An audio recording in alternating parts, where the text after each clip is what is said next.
이대희의 내 인생을 바꾼 31일 성경 통독 파트 1 성경 통독 이렇게 준비하라. 1장 먼저 성경 통독의 방법을 배워라. 다양한 방법을 사용하여 성경을 통독하라. 우리는 세상에서 가장 소중한 성경을 읽을 때 조심해야 할 점이 있다. 그것은 성경을 너무 쉽게 생각하며 읽어서는 안 된다는 것이다. 성경은 거대한 바다와 같다. 겨우 배 한 척으로 모든 바다를 항해할 수 없다. 몇 번 항해했다고 바다를 모두 알 수도 없다. 평생 바다를 오가며 항해할 때 비로소 바다를 터득하게 된다. 그리고 바닷속까지 알아보려면 더 많은 노력이 필요하다. 성경을 읽을 때 우리는 겸손한 자세를 취해야 한다. 인간은 한없이 부족한 존재이다. 보는 것과 생각하고 깨닫는 것이 어리석다. 그런 모습으로 완전하신 하나님을 읽을 수 있는 것 자체가 모순이다. 그러기에 성령께서 도와주시지 않으면 성경 읽기는 처음부터 불가능하다. 성경을 읽을 때 이런 경외심을 갖고 겸손하게 대하지 않으면 성경 말씀을 잘못 이해해 오해할 수도 있으며 심지어 자신의 욕망을 위해 악용할 수도 있다. 또한 성경 읽는 방법을 어느 한 가지만 고집하는 것도 아주 위험한 일이다. 그것은 하나님을 업신여기는 행위이다. 높은 산을 올라가는 방법이 한 가지만 있는 것이 아니듯 성경을 통독하는 방법도 다양하다. 가능한 한 다양한 방법을 인정하고 그것을 균형 있게 사용하여 성경 통독을 하는 것이 바람직하다. 가장 좋은 방법은 내 눈으로 성경을 읽기보다는 하나님의 관점으로 성경을 읽는 것이 중요하다. 이렇게 보면 누구나 성경을 읽을 수 있을 것 같지만 누구나 쉽게 읽지 못하는 책이 또한 성경이다. 어리석고 악한 사람에게는 성경이 닫혀 있는 책이다. 들을 귀 있는 자만이 성경의 메시지를 읽을 수 있다. 이 점을 마음에 새기고 독자들이 성경을 통독하는데 도움이 되는 몇 가지 성경 읽기 방법을 간단히 소개하고자 한다. 위에서 읽는 방법, 영적인 방법. 성경을 읽을 때 글자 이상의 영적인 의미를 생각하며 읽는 방법이다. 성경의 내용을 단순히 문자적으로 해석하는 것이 아니라 하나님이 말씀하신 영적인 의미를 되새기며 접근하는 방법이다. 여기서는 영감을 중요하게 생각한다. 대표적인 것으로 알레고리, 문자의 상징적인 의미를 추구하는 방법을 들 수 있다. 성 어거스틴이 이런 방법으로 성경을 읽었다. 이 방법의 장점은 성경을 통해 보이지 않는 하나님의 마음을 깊이 읽을 수 있다는 점이다. 하지만 엉뚱한 영적인 상상으로 치달을 수 있는 단점도 있다. 뒤에서 읽는 방법, 역사적인 방법. 성경이 쓰인 역사적, 문화적 배경을 통하여 성경을 읽는 방법이다. 구약 성경은 이스라엘의 특수한 역사와 문화적인 상황에서 기록된 책이기에 고대 근동과 이스라엘의 역사적인 배경을 이해하면서 읽어야 한다. 신약 성경 역시 시대적 배경인 로마의 역사와 문화를 이해하면서 읽는 것이 중요하다. 이 방법의 장점은 생생한 역사적인 시공간의 현장감을 가지고 성경을 읽게 한다는 점이다. 하지만 그때의 상황을 완전하게 재현할 수 없다는 단점도 지니고 있다. 앞에서 읽는 방법, 독자 반응 방법. 성경을 오늘날의 삶의 모습에 비추어 읽는 방법이다. 현재의 문제 속에서 성경을 바라보고 이해하는 것으로써 현재의 삶에 적용하게 한다는 장점이 있다. 그러나 자칫 상황이 본문을 앞설 수 있다는 단점도 있다. 인간의 입장에서 성경을 바라보게 함으로써 인간의 기호에 따라 성경이 변형될 위험이 있다. 아래에서 읽는 방법, 신학 성경적인 방법. 성경을 부분적으로가 아닌 전체적인 흐름 속에서 읽는 방법이다. 성경 전체의 핵심 사상이나 신학적인 흐름을 염두에 두고 성경을 읽는 것이다. 예를 들면 창조와 타락과 구원의 관점에서 성경을 읽는다든지 약속과 성취나 하나님 나라의 구조를 염두에 두고 성경을 읽는 방법이다. 성경 전체의 내용을 이해하면서 부분을 보기에 통일성을 갖는 장점이 있지만 자칫 성경이 갖는 독특성과 다양성을 훼손할 수 있다. 일반적인 구조로 성경을 쉽게 도식화하는 위험도 내포하고 있다. 안에서 읽는 방법, 문학적인 방법. 성경 속에 있는 다양한 문학 양식에 따라 성경을 읽는 방법이다.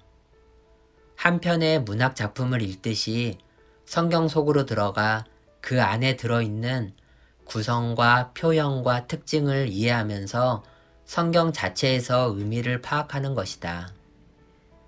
성경 자체를 훼손하지 않고 성경 본문에 충실하면서 그 속에서 문제를 바라본다는 점에서 좋은 방법이다. 그러나 전체적인 관계 속에서 다른 성경들과 어떻게 연결되는지에 대한 이해가 부족할 수 있다. 자칫 성경이 일반 문학으로 인식될 위험도 있다. 가장 좋은 성경 읽기 방법은 앞에서 언급한 방법들을 통합하여 각각의 장점을 취하는 것이다. 이것이 통합적 성경 읽기 방법이다. 이 책에서 지향하는 성경 통독 방법도 바로 이 방법인 통합적 성경 읽기 방법으로 이 방법을 염두에 두고 집필되었다. 크로스 성경 통독 방법을 적용하라. 성경은 단순히 이야기의 전개를 넘어 성경 이야기를 통해 우리 삶의 변화를 이루는데 그 목적이 있다. 이것을 이루기 위해서 크게 두 가지 차원의 성경 읽기 방법을 제안한다. 하나는 수평적 차원이며 다른 하나는 수직적 차원이다. 이것을 크로스 방법이라고 말한다. 이것은 앞서 소개한 성경 통독의 다양한 방법을 하나로 정리한 것이다.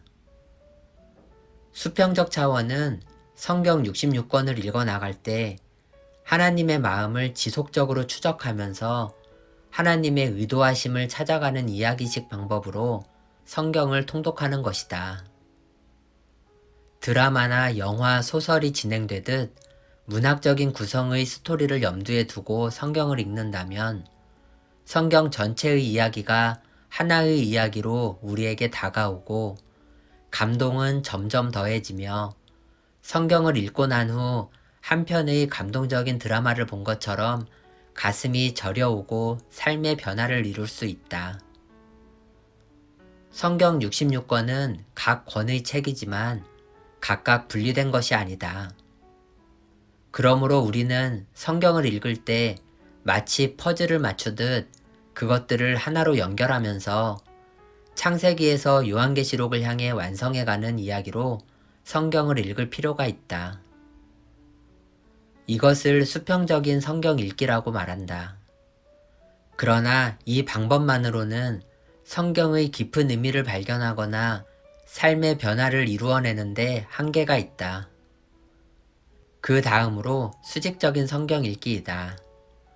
수직적인 성경 읽기는 성경을 기록한 구조로서 이해하는 방법이다. 성경의 구조를 보면 구약은 율법서와 역사서, 시가서와 예언서로 되어 있고, 신약은 복음서와 역사서, 서신서와 예언서로 구성되었다. 그러므로 구약이나 신약 모두 같은 구조로 구성되어 있다. 성경을 읽는 목적은 삶에 적용하기 위해서다. 하나님이 계시하신 원리를 찾아서 배우고 그것을 역사와 체험을 통해 해석하여 삶에 적용하고 구원받고 변화받아서 하나님을 찬양하고 하나님께 영광을 돌리기 위해서다. 수평적으로는 하나의 거대한 성경 이야기를 읽으면서 그 이야기에 동화되어 말씀이 육신이 되어야 한다. 그리고 수직적으로는 그 하나님의 이야기를 통해 삶의 원리를 발견하고 인생에 응답하며 적용해야 한다. 하나님께 은혜를 받아 그 은혜로 세상을 이기고 변화시키는 삶을 살아야 한다. 말씀 속으로 들어가 말씀이 나에게 자연스럽게 들어오는 과정은 수평적인 과정이다. 그리고 그 들어온 말씀이 나의 생각을 바꾸고 가치관을 새롭게 형성하여 삶을 변화시키는 것은 수직적인 과정을 통해서다. 사실 이것은 새로운 방법이 아니다. 유대인들이 오랫동안 성경을 읽었던 방법이며 성경적인 방법이다. 하가다는 말씀을 마음에 담는 이야기 방식이고, 할라카는 그 성경 이야기 속에서 원리와 규칙을 찾아 삶에 적용하는 방식이다. 유대인에게는 예수 그리스도가 없기에 책 자체에 머물고 말았다. 하지만 우리에게는 예수 그리스도가 성경의 중심이다. 성경을 통해 예수 그리스도를 인격적으로 만나 삶이 변화되는 데 목적이 있다. 오늘날도 두 가지 방식을 균형 있게 사용할 때 우리는 성경을 효과적으로 읽을 수 있다. 이 책도 이런 두 가지 방식을 활용해서 복음적인 관점에서 성경 통독을 하도록 정리했다. 2장 하나님 나라의 관점으로 성경을 읽어라. 성경 전체 속에서 성경은 하나님 나라의 이야기이다. 우리가 성경을 통독하는 것은 하나님의 나라에 대한 거대한 이야기를 듣기 위함이다. 성경은 하나님의 이야기며 하나님의 나라가 건설되는 과정의 이야기다. 성경을 읽고 공부하는 통독 방식보다는 수천 년 전부터 내려오는 거대한 하나님의 이야기를 듣는다는 마음으로 성경을 읽는 것이 중요하다. 그렇게 해야 성경 속으로 빠져드는 경험을 하게 되고 시공간을 초월한 영적인 만남을 체험할 수 있다. 이 책은 이런 이야기의 구성을 가지고 66권을 통독할 수 있도록 가이드를 제시했다. 우리는 성경 이야기를 읽으면서 하나님이 우리 안에 들어오시는 것을 경험하게 된다. 성경 이야기는 하나님이 주역이시며 사탄은 악역이다. 하나님의 백성이 주인공으로 초대받아 이야기의 중심부에 있다. 주인공인 하나님의 백성이 타락하면서 이야기의 방향을 잃게 되지만 마지막에는 예수 그리스도를 영접함으로써 다시 주인공의 사명을 회복하게 된다. 하나님의 백성은 하나님의 나라를 이루는 사람들이다. 반면 사탄은 세상 사람들과 손잡고 이 세상의 나라를 이루려고 한다. 그리스도인은 비록 세상에 살지만 세상의 나라가 아닌 하나님의 나라를 이 땅에 구현하는 것이 하나님의 백성으로 부름받은 이유이다. 하나님의 나라는 창조, 타락, 구원, 완성의 과정을 통해 점진적으로 이루어진다. 성경에 나오는 하나님 나라의 이야기는 창조, 타락, 구원, 완성의 과정을 통해 이루어진다. 이것은 점점 이 세상 속에 완성된다. 창세기부터 요한계시록까지 이어지는 성경 이야기는 방대하지만 네 가지 핵심 틀을 가지고 이야기가 전개된다. 그것은 창조, 타락, 구원, 완성이다. 이런 기본적인 핵심 내용은 하나님의 나라와 언약과 관계 속에서 진행된다. 성경을 읽어나가면 하나님의 나라와 구원과 언약에 대한 내용을 곳곳에서 발견할 수 있다. 이것은 성경 이야기 속에 담긴 하나님의 메시지다.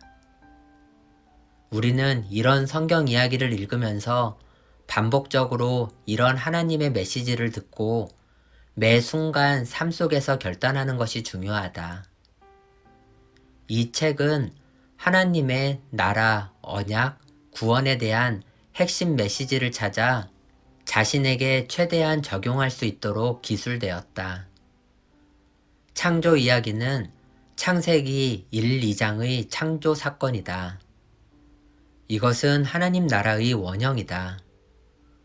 타락 이야기는 아담과 하와가 타락하면서 그 죄가 가인과 노아의 홍수와 바벨탑으로 이어지는 창세기 3장에서 11장까지의 이야기다. 하나님의 나라가 점점 파괴되는 모습을 그린다. 창세기 12장의 아브라함부터 시작되는 하나님의 구원 이야기는 이스라엘 백성을 통해 이루어진다. 출애굽과 가나안 정복 이야기, 사사시대의 실패와 왕정의 실패, 바벨론 포로, 그리고 포로의 귀환 등으로 구원 이야기는 계속된다. 신약에서 예수님이 오심으로써 구원이 성취되고 하나님의 나라가 우리에게 임하게 된다. 사도행전과 서신서를 통해 하나님의 나라가 교회에 적용되고 우리의 삶으로 다가온다. 하지만 여전히 죄악이 만연한 세상 속에 이미 하나님의 나라가 왔지만 아직 하나님의 나라가 완성되지 못한 모습을 보게 된다. 하나님 나라의 완성은 요한계시록을 통해 계시와 환상으로 나타난다. 우리는 성경을 읽으면서 점차적으로 이루어지는 하나님의 나라를 경험할 수 있다. 구약 성경을 통해 하나님의 나라는 약속을 통하여 온다. 하나님의 나라는 어떻게 오는가? 말씀을 통해 온다. 그것은 태초에 천지를 창조하신 사건에서 잘 알 수 있다. 하나님이 말씀하실 때 이 세상은 창조되었다. 그리고 하나님의 약속은 계속해서 주어진다. 노아의 언약, 아브라함의 언약, 시내산 언약, 모한 언약, 세겜 언약, 다윗 언약, 새 언약, 십자가 언약 등이 연결되어 소개된다. 이런 언약은 하나님의 나라를 가져다 주는 출발점이 된다. 인간의 타락 속에서 하나님의 언약은 하나님의 나라가 도래한다는 희망을 제시한다. 하나님의 나라는 왕, 백성, 땅, 주권이 약속을 통해 이루어진다. 하나님의 나라는 구체적으로 왕과 백성과 땅을 통해 이루어진다. 그리고 모든 주권을 온전히 하나님께 맡길 때 하나님의 나라가 이루어진다. 그러나 성경 이야기는 하나님의 말씀에 순종하지 못한 내용으로 가득하다. 하나님이 세운 왕들, 그리고 이스라엘 백성들이 하나님의 약속을 신뢰하지 못하고 세상의 힘을 의지하고 바알을 숭배한다. 하나님의 약속을 믿고 따라야 하지만 실제는 그것을 거부하고 주권을 하나님께 양도하지 못하고 인간이 그것을 대신하려고 한다. 아브라함, 모세, 사무엘, 다윗처럼 하나님께 모든 것을 위탁하는 인물들이 있지만 대부분의 지도자와 사람들은 자기가 주인이 되어 하나님의 나라보다 자기의 나라를 세우려고 한다. 그 결과 약속의 땅으로 주어진 가나안은 오히려 저주의 땅이 되고 말았다. 하나님의 나라는 약속을 순종하는 사람을 통하여 임한다. 하나님의 나라는 하나님의 약속을 믿고 순종하는 사람을 통하여 임한다. 이런 점에서 하나님은 먼저 그의 나라와 의를 구하는 사람을 지금도 찾고 계신다. 노아와 아브라함과 모세와 다윗과 같은 사람을 찾으신다. 베드로와 바울처럼 주의 복음을 신뢰하고 복음에 자신을 맡기는 사람을 원하신다. 성경에 나오는 대부분의 사람들은 하나님의 약속에 불순종했다. 이스라엘이 패망한 이유는 하나님의 약속을 신뢰하지 못했기 때문이다. 하나님의 나라는 거룩한 나라와 거룩한 백성이 되는 것이다. 하나님이 이스라엘을 선택하신 것은 하나님의 나라를 이루는 거룩한 백성으로 삼기 위함이었다. 하나님의 나라는 곧 거룩한 나라이다. 구약 성경에서 거룩함은 핵심 주제이다. 거룩함을 상실하면 하나님의 나라에 합당하지 못하다. 하나님 나라의 백성은 거저 주어지지 않는다. 자신을 죽이고 하나님의 거룩한 사람이 될 때 비로소 가능하다. 세상 속에서 구별된 백성으로 살아가는 것이 하나님의 나라를 건설하는 것이다. 하지만 안타깝게도 구약의 이스라엘 백성들은 이런 거룩한 사명을 감당하지 못했다. 하나님은 율법을 통해 하나님의 거룩한 백성으로 성별하기를 원하셨지만 이스라엘 백성들은 율법을 거부함으로써 그것이 실패로 끝나고 말았다. 성경 전체의 이야기는 세상 속에서 거룩함을 얼마나 이루느냐에 초점이 맞춰져 있다. 신약 성경을 통해 하나님의 나라는 예수 그리스도를 통해 왔고 또한 예수 그리스도를 통해 완성된다. 구약에서 하나님의 나라가 실패로 돌아가자 새로운 하나님의 나라가 시작된다. 그것은 예수님을 통해 임하는 하나님의 나라이다. 예수님은 세상에 오시면서 하나님의 나라가 가까이 왔다라고 말씀하셨다. 예수님은 곧 하나님의 나라이다. 누구든지 예수님을 영접하면 그 사람에게 하나님의 나라가 임한다. 지속적인 자기 부인을 통해 예수님께서 우리의 주인 되시면 그 속에서 하나님의 나라가 이루어지고 완성되는 것이다. 하나님의 나라는 성령 안에서 누리는 의와 평강과 희락이다. 하나님의 나라는 먹는 것과 마시는 것이 아니요 오직 성령 안에서 의와 평강과 희락이라. 로마서 14장 17절. 하나님의 나라는 이 세상의 먹고 마시며 즐기는 것과는 다르다. 성령 안에서 얻어지는 의와 평강과 희락이다. 이것은 인간의 노력으로 되는 것이 아니라 전적인 성령의 역사로 일어나는 일이다. 하나님의 나라가 임하면 우리는 평강과 희락과 하나님의 의를 구하는 삶을 살게 된다. 이것이 오늘날 우리가 꿈꾸는 모습이다. 하나님의 나라는 예수님을 믿고 순종하는 사람 안에 있다. 하나님의 나라는 인간의 노력으로 얻어지는 게 아니다. 예수님을 믿고 순종할 때 우리 안에 하나님의 나라가 임한다. 하나님의 나라는 예수님을 믿는 사람 안에 있다. 문제는 얼마나 하나님의 말씀에 순종하고 예수님을 주인으로 인정하면서 그분께 모든 것을 양도하느냐에 달려 있다. 예수님으로 충만하면 그것은 하나님의 나라가 가득한 것이다. 하나님의 나라는 주님께 순종하는 사람을 통해 건설된다. 세상에서 하나님의 나라를 이루는 일은 교회에게 주신 사명이다. 교회는 하나님의 나라를 이루는 공동체이다. 구약의 이스라엘은 이 사명을 감당하지 못했다. 실패한 하나님의 나라를 이루기 위해 주님은 몸된 교회를 세우셨다. 신약에 나오는 초대교회를 통해서 그것을 발견할 수 있다. 교회 속에서 하나님의 나라가 이루어지지 못하면 세상 사람들은 하나님의 나라를 볼 수 없다. 전도는 교회가 하나님의 나라를 보여주는 일이다. 신약에 나오는 초대교회는 하나님의 나라가 임하는 모습을 보여준다.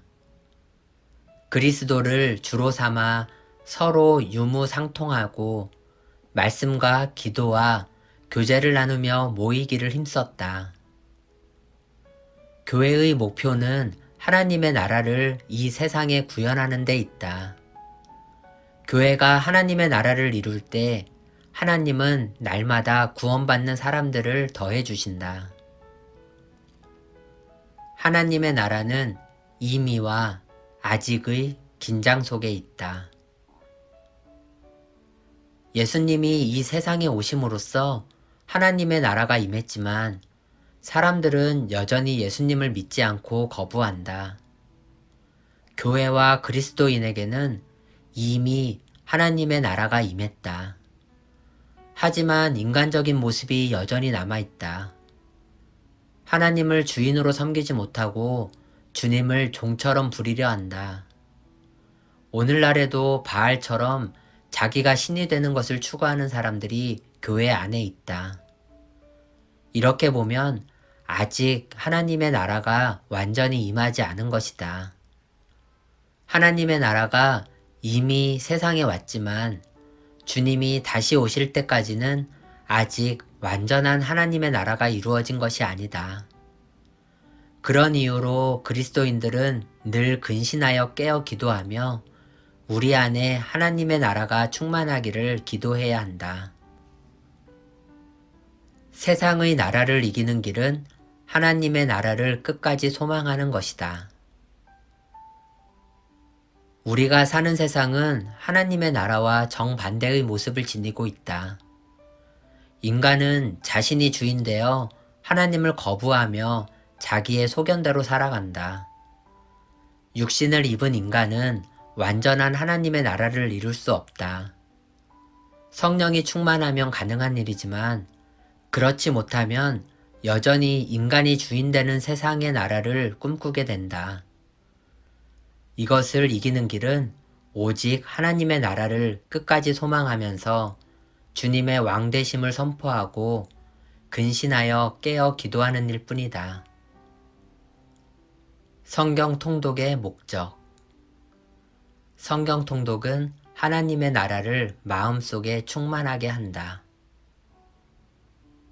우리가 성경 통독을 하는 이유는 우리 안에 하나님의 나라가 충만하게 하기 위함이다. 하나님의 나라는 성령을 통해 우리 안에 임한다. 성령은 진리이신 말씀을 통해 우리 안에 임하신다. 성경을 통독하다 보면 우리 안에 말씀이 가득하게 된다. 그렇게 되면 하나님의 나라가 자연스럽게 우리 안에 거하게 된다. 성경을 읽기 전에는 내가 주인이었지만 성경을 읽으면서 점차 하나님이 주인 되시는 것을 경험하게 된다. 성경 통독은 이 세상에서 하나님의 나라를 소망하며 하나님의 나라를 전파하게 한다. 성경 통독을 하면 이 세상의 나라보다 하나님의 나라를 점차 소망하게 된다. 왜냐하면 성경은 어디를 읽어도 하나님 나라의 이야기로 가득하기 때문이다. 우리는 성경을 읽으면서 하나님 나라의 비밀을 알게 된다. 말씀을 통해 주시는 은혜가 임하면 하나님의 나라를 간절히 소망하게 된다. 그렇게 되면 세상의 어려움을 이기는 힘이 생긴다. 그리고 담대하게 나아가서 하나님의 나라를 전파하게 된다. 성경 통독은 이 땅에 하나님의 뜻이 이루어지고 하나님의 나라를 이루기 위함이다. 성경 통독을 하면 주기도문에 나오는 기도가 저절로 나오게 된다.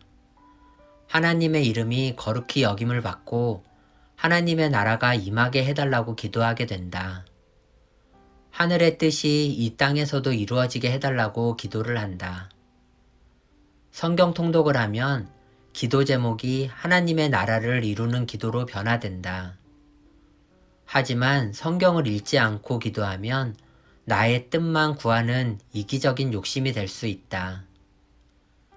우리가 천국을 얻게 된 것은 말씀을 듣고 믿었기 때문이다. 그러기에 우리는 오늘도 성경 통독을 통해 하나님의 나라를 경험하며 그 나라를 사모하는 삶을 살아야 한다. 이대희의 내 인생을 바꾼 31일 성경 통독